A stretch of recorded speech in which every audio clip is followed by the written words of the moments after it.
Dia 30 de outubro de 2022, um dia histórico para a democracia brasileira, o dia do segundo turno do pleito de 2022, que vai decidir quem será o presidente do Brasil na eleição mais acirrada da história. Agora, quais os riscos que esse pleito e principalmente os seus resultados trazem para o povo brasileiro? Será que uma ruptura institucional ou uma guerra civil? Para você poder entender tudo isso que pode acontecer, a minha análise e todos os fatos que estão envolvendo o pleito deste ano, acompanha aí o episódio de hoje. Atualiza aí!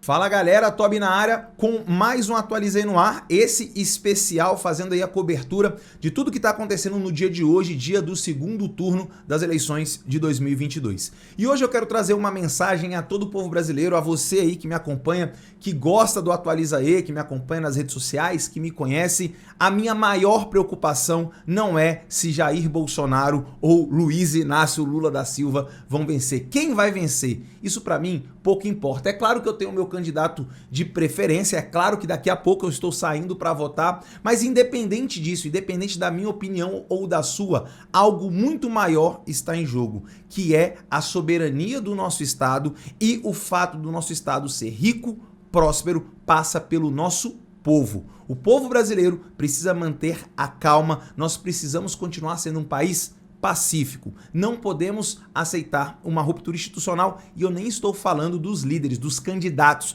que poderiam propor isso. Eu estou falando do próprio povo, que pode ir às ruas, e aí estamos falando principalmente dos derrotados. Aquele que for derrotado, o lado que for derrotado, precisa aceitar o resultado das eleições. E aí não importa se é a direita ou se é a esquerda. As urnas devem ser respeitadas. E qual é a minha grande preocupação com relação a tudo isso? Nós estamos vivendo o pleito mais acirrado da história, e com um judiciário que sinceramente não tem se mostrado competente para os anseios da nação. Nós precisamos de um processo extremamente transparente.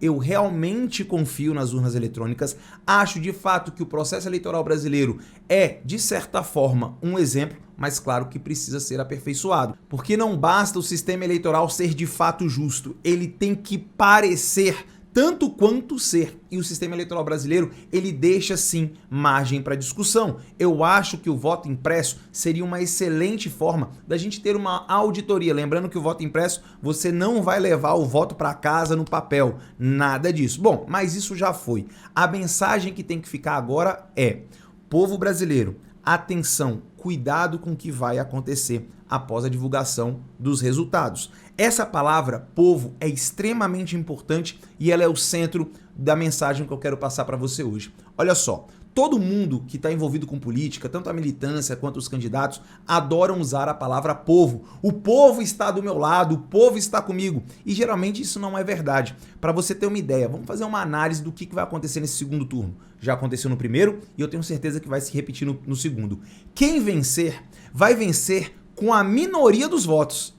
Como assim, Tobias? Só se tiver fraude. Não, vou explicar. Se você pegar o candidato derrotado, todos os votos dele, e somar a esses votos aqueles que não foram votar, mais os brancos e nulos, sim, esse será a maioria. O derrotado mais os votos brancos, nulos e abstenções.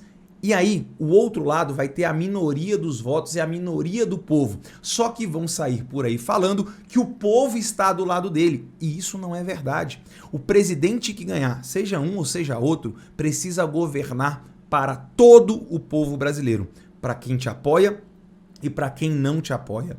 Isso é fundamental. O Brasil precisa ser pacificado. O Brasil não pode entrar num processo de venezuelização, se é que essa palavra existe. O Brasil não pode se tornar uma Venezuela. E acredite, o passo mais curto entre o Brasil e a Venezuela não é os candidatos simplesmente saindo e fazendo discursos ou a questão econômica, embora isso seja fundamental. Mas o passo mais próximo entre o Brasil e a Venezuela é o povo brasileiro entrar em convulsão, entrar em choque. Simplesmente nós esquecermos que somos todos brasileiros, vivemos todos no mesmo país e precisamos guiar esse país para um futuro melhor para todos. As divergências sempre vão acontecer. Eu tenho receio, de fato, dessa ruptura ruptura, desse povo sair às ruas, desses derrotados não aceitarem os resultados e o Brasil entrar aí numa situação de guerra civil. Pode parecer distante, mas a gente precisa ficar vigilante com relação a isso. Olha só, eu trouxe aí uma manchete no dia de hoje para a gente fazer uma análise. Olha só, a manchete do UOL diz assim no seu título: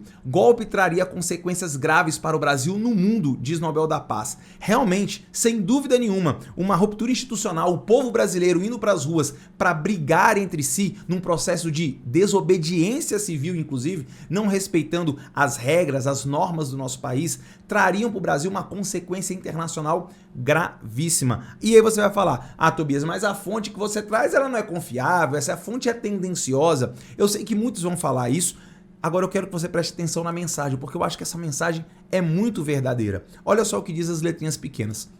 Uma ruptura institucional no Brasil, como um eventual golpe de Estado, traria consequências graves ao país, além de abrir uma onda de violência no Brasil e na América Latina. Você já imaginou brasileiro matando brasileiro por conta de política? Isso já aconteceu. E aconteceu dos dois lados. Não acho que foi só um lado. Se você voltar aí um pouquinho no tempo, você vai ver que o próprio presidente do Brasil, no momento, levou uma facada por um militante do outro lado. Por outra questão, ontem tivemos uma deputada federal sacando uma arma, dando tiro pro alto, não sei se o tiro saiu exatamente da arma dela, mas contra alguém que basicamente estava xingando. Claro que ninguém deve xingar ninguém, mas eu acho que a reação foi desproporcional. Então calma antes de falar que é só um lado que é radical. Isso não é verdade. O alerta é de José Ramos Horta, Prêmio Nobel da Paz e atual presidente do Timor-Leste. Timor-Leste que viveu uma situação de guerra civil e um empobrecimento total e completo do país devido a isso. E você sabe quem estabeleceu a paz no Timor-Leste? Sim, o Brasil, as Forças Armadas, temos expertise nisso. Então,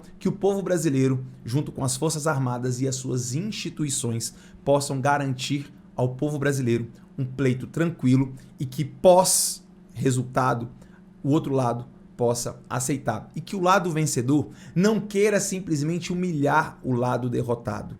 Não faça isso. O povo brasileiro precisa se unir nesse momento. E a minha mensagem final fica para o sistema judiciário brasileiro. A alta corte, tanto o TSE, que controla as eleições, quanto o STF, que tem dado demonstrações aí de uma certa incompetência, que não consegue atender aos anseios nacionais e que tem tomado decisões, vamos dizer, questionáveis, no mínimo questionáveis, com relação à liberdade de expressão, principalmente. Que vocês tenham muito cuidado e que vocês sigam exatamente dentro do que a legislação brasileira prevê.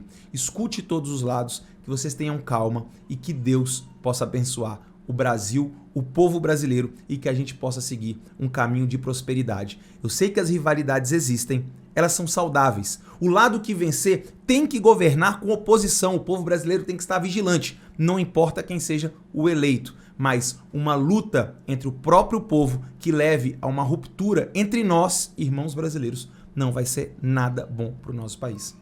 Que você possa sair, que você possa votar com tranquilidade, voltar para casa em segurança e que vença quem tiver mais votos. Essa era a minha mensagem, estou aqui fazendo a cobertura e vou ficar atento a tudo para trazer aqui para você. Agora, o que você acha dessas eleições? O que você acha, o que você espera para o Brasil nos próximos 4 anos e principalmente, que resultado você espera desse pleito eleitoral? Coloca aqui nos comentários porque ele é muito importante, se inscreve no canal, deixa seu like e compartilha esse vídeo com todo mundo, porque isso é importante para o vídeo alcançar mais relevância. Tamo junto? Eu volto daqui a pouco ou amanhã com mais um episódio do Atualiza Aí. Beijo do Tobi, boa eleição para todo mundo. Tchau.